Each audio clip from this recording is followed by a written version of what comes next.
Hello and welcome to News and Views. I'm John Banville. Our guest this week is Senator Joe Robach. Senator Robach, thank you very much for being here. Great to have the opportunity, John, to have some dialogue and kind of update the folks at home a little bit on what's going on here at the Capitol. I always appreciate the opportunity. I would like to I'd like to discuss with you personally one of my favorite events that the Senate does every year. It's the Veterans Hall of Fame.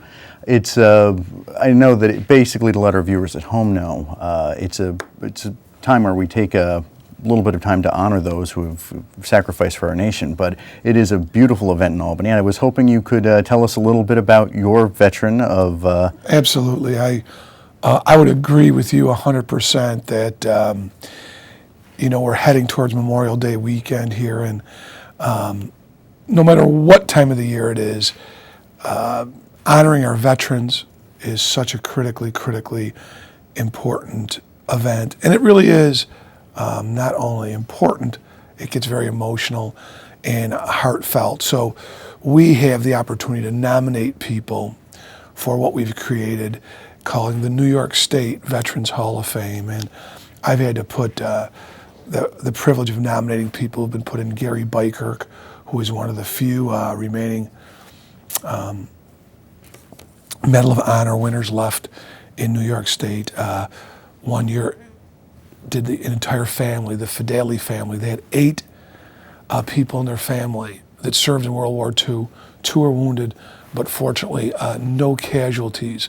But certainly that family stepped up to the plate.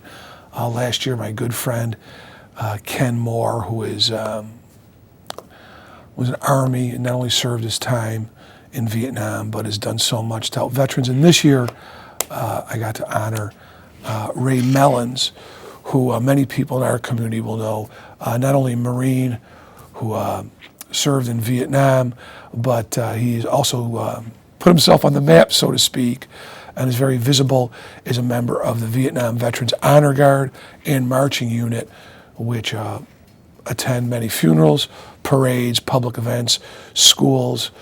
In addition to that, Ray's been the president of Chapter 20 Vietnam Veterans and has just done so many things to advocate for his fellow men and women veterans that I was so pleased to have him inducted into the Hall of Fame. And it was nice, the ceremony's always very nice, but that he could bring down his wife Gail, his daughter, and some of his grandchildren for that great event. It's truly remarkable. And I will say this, it's very fitting that we do it in the Senate, and not only on Veterans Day and Memorial Day, but throughout the year. And the Rochester community, I really do have to brag a little bit, is very good. We have very good attendance at all our veteran ceremony, armed forces, luncheon. It's just good. And one I'm very proud of and been very involved in. We've had 28 honor flights, which is a program that free of charge takes any World War II veteran to the memorial so they can see that World War II memorial built for them in the concourse in Washington, D.C. They put them up overnight, give them a dinner, and really treat them right. And it is amazing when they return. We've had, several thousand people there, not only their family members, but other honor flight members, veteran supporter, the Patriot Guard. We have one group of women that make them all a quilt when they return back.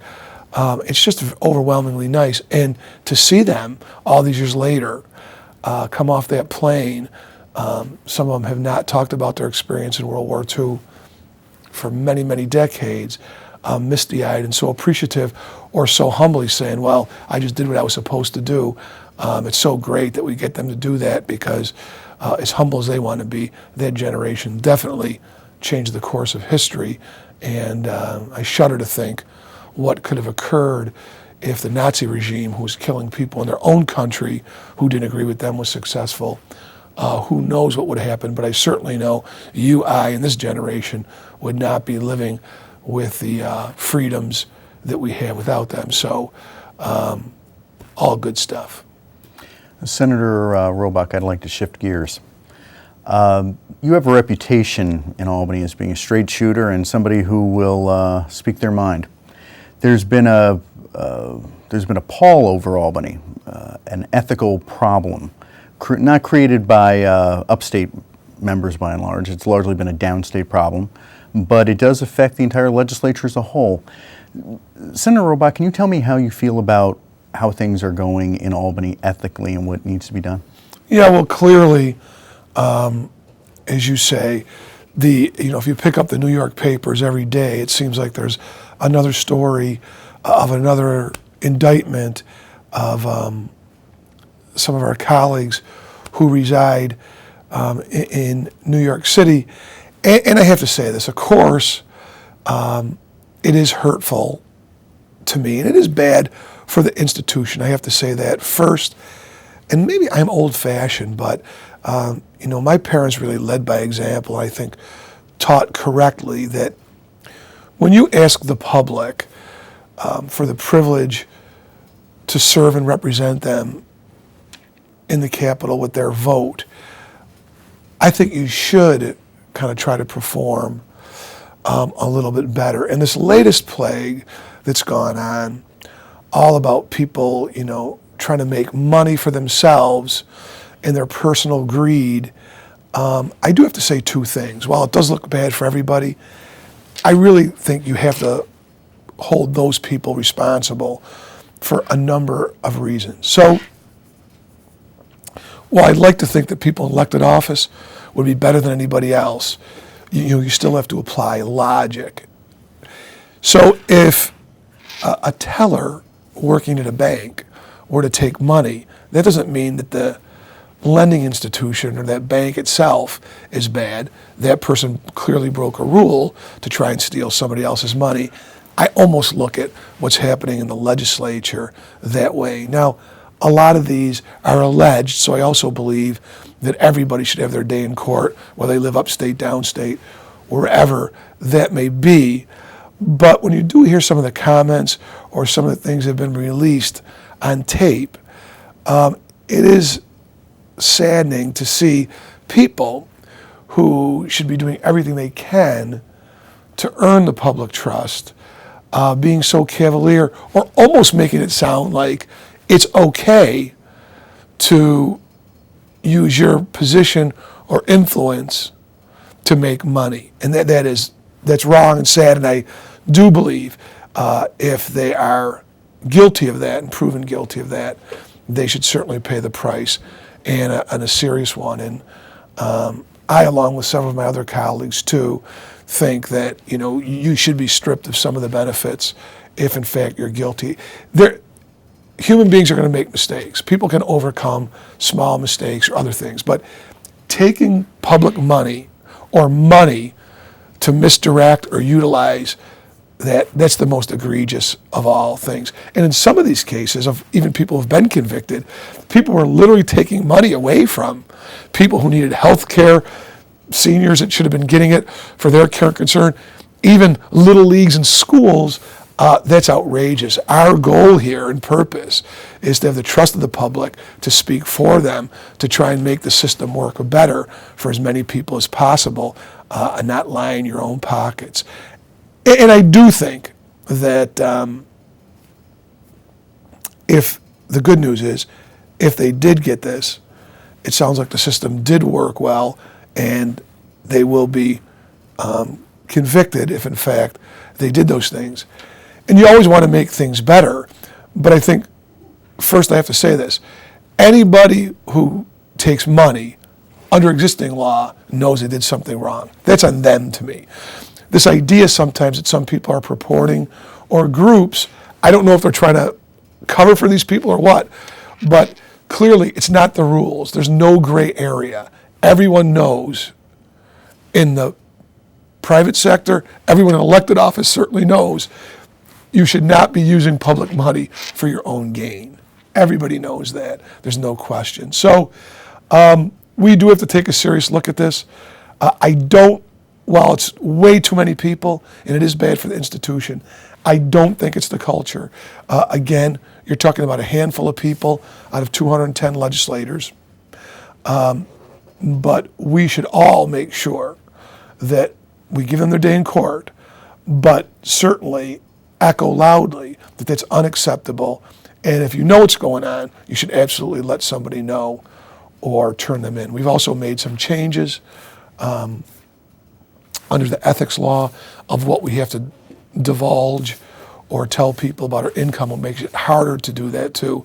But it is amazing some of the intricate schemes people come up with to try and benefit themselves. And that is certainly wrong. We've had some people already convicted, and now we have a rash of people pending conviction. And the sad part is that if you pick up a New York City newspaper, that's all they're writing about. That's their prerogative. But they're almost holding this over the whole legislature like there's more to come, which sometimes I think makes the public, question everyone's integrity. I certainly don't think that's the case. This, I think we should get treated like everybody else. For the people that are guilty, you pay the price. For the rest of the people, let's go on, do our job, serve the public well, and let it be known that we don't condone it, we don't agree it, and we absolutely know it's the wrong thing to do. Senator Robach, we started off this legislative session with the state of the state. Then we completed the state budget early for the third time in a row. And the legislative session is continuing to go on.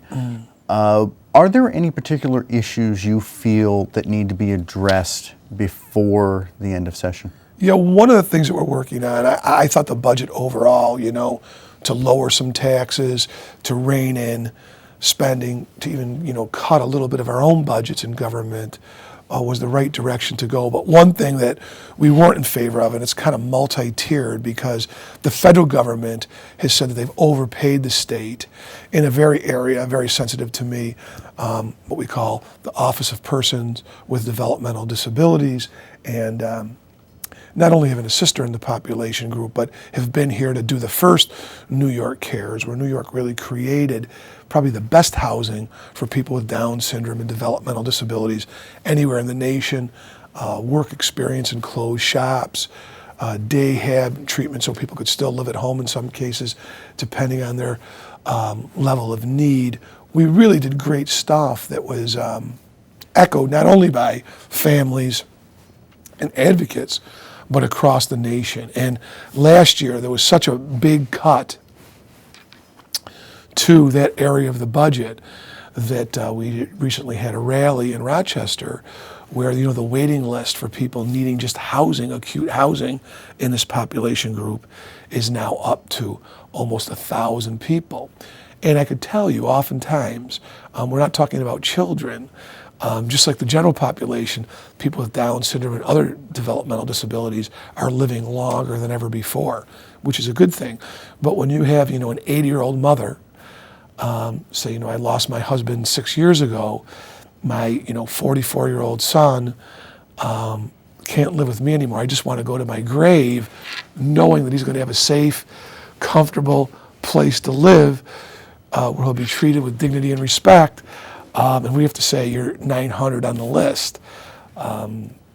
That's not only, I think, not good public policy, that's a little hurtful to me as a human being. So there's going to ironically be some new money coming in to try and integrate and make some of these changes to serve more people. I don't like to use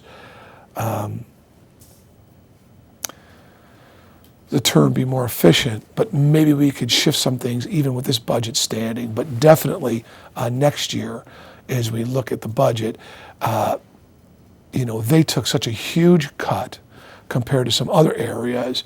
And while I don't want to pit one group against the other, I think for people and families who are dealing with conditions of birth, challenges of no volition of their own, they should kind of be treated a little bit differently than the general public, but hopefully we can get that straightened out. Senator Robach, that's all the time we have for this week. I'd like to have you back in the future to continue this discussion on the issues facing New York State. I want to thank you very much for your time. Thank you, John. We'll see you soon.